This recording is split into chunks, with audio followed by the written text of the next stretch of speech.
Good morning, children. Here is Sumati with today's topic, an interesting and important topic that is act- Europe. Till now, you know that how many continents are there and how many oceans are there. But now, in this chapter, you are going to learn that only about the Europe. So, before going to learn, what are the topics covered in this chapter? We have to see. Location of Europe, mountains, plains and rivers, peninsulas, islands and bays, climate, land and agriculture, discovery of sea routes, industrial revolution in Europe. And in this, totally about the climate, the types of climate, how it is there in Europe, we are going to learn more. Okay. Now, the first topic, that is location of Europe. Actually, before going to location of Europe, okay, you know that where is Europe? Do you know? It is in the world map. Mostly it shows that in the middle here. Okay, but actually Earth is spherical. We know that. And here you should identify the location. It is not like that the middle of the world map, top of the Africa, or right side, left side of that Asia, or maybe like that. Even we must identify where it is without actually confusion. You have to identify. For that, actually to know that for Europe, there is an ocean to its north, and this is frozen for most of the year. What is the name of that ocean? This is Arctic Ocean. We know that mostly among all the five oceans, always Arctic Ocean is frozen because it is there in the polar region. So, north of the Europe, we can find it is Arctic Ocean. That is the north boundary of the Europe. At the same time, name the ocean which is west side. That is, it is between two continents. It is the ocean of that left side or west side of the Europe. At the same time, this ocean is there between two continents. West side, what is the name of the ocean? Atlantic Ocean. And it is between North America and Europe. Okay. So, for Europe, the west boundary is the Atlantic Ocean. Now, here, what is the southern boundary? Actually, here is one of the sea. We are going to learn about later. Even what is the eastern boundary? Here, actually, this is one of the boundary with mountains. That also we are going to learn. Till that suspense is there. Some more we'll learn.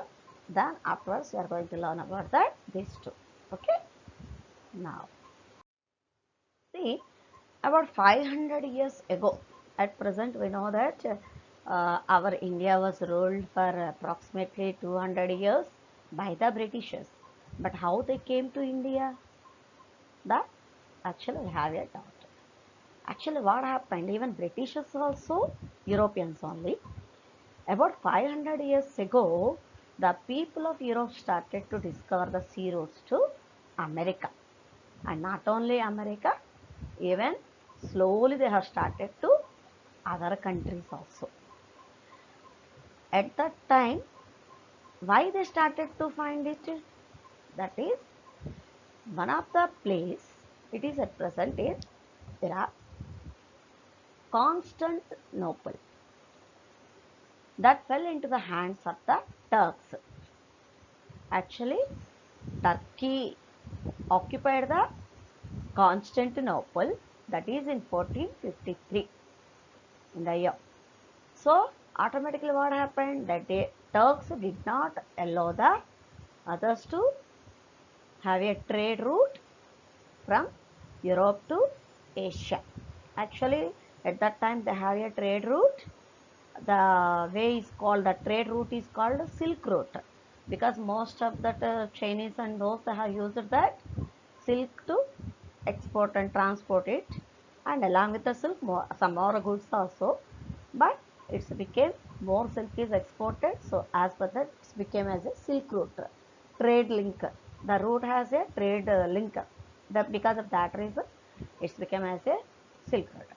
So between the west and east, that means west is the Europe, east is the Asian countries. So this Constantinople, when it occupied by the Turks, the route, the trade relations also totally closed by between the west and east. So at that time only it started to discover the sea route. At that time, Columbus reached the Caribbean islands on the October 12, 1492. Actually, Columbus started to move or reach to the India, but he traveled westwards, and there he felt that he went to east, and he felt that those people are the Indians. So he felt that he discovered the India, but originally it is America, Caribbean islands. After Columbus, Amerigo Vespucci discovered that. Then Vasco da Gama discovered the sea route to India in 1498. So, like this, one after one, they started to discover the sea routes. One of the Vasco da Gama was the Portugal sailor, Columbus from Italy, like that. So many others also started from the Spain, and some more other countries also, France, even England, and other countries, they started to discover the sea routes. So at that time when the sea routes continued, at that moment in England or in Europe, what happened? Industrial revolution started. That means improvement of the industries. For that industries, they need the raw materials. So those raw materials are available in other areas. So where are those resources are there? To find it, even they continued so many discoveries through waterways. Like that, they reached almost all the continents. Okay, now how they came, this all we come to know that. Now you see, this is also world map. Just you look at this world map and find the name of the sea just south of Europe. Here I said I'll teach that. What is the sea? This is, you see, Mediterranean Sea. Okay, Mediterranean Sea. This is smaller, no? That's why this sea. These are all bigger. You see, Pacific Ocean, Atlantic Ocean, Indian Ocean, and these all Arctic Ocean. Larger area, these are covered now. Depth also more. Because of that reason, these are called oceans. And this is small part of the water body, Mediterranean Sea.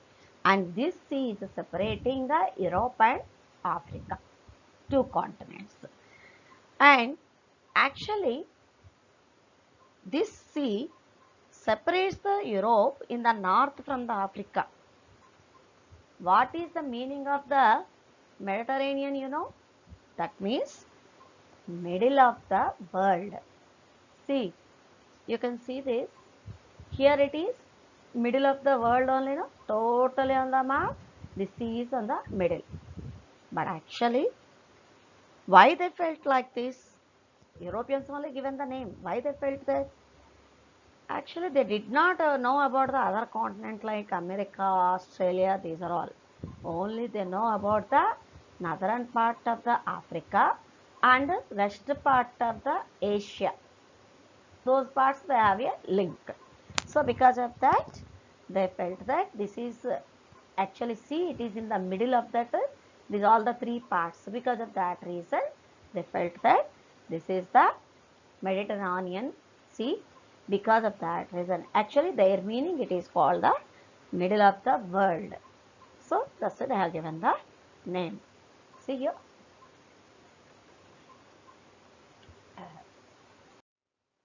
The sea separates Europe in the north from Africa in the south. The name of this sea means middle of the world.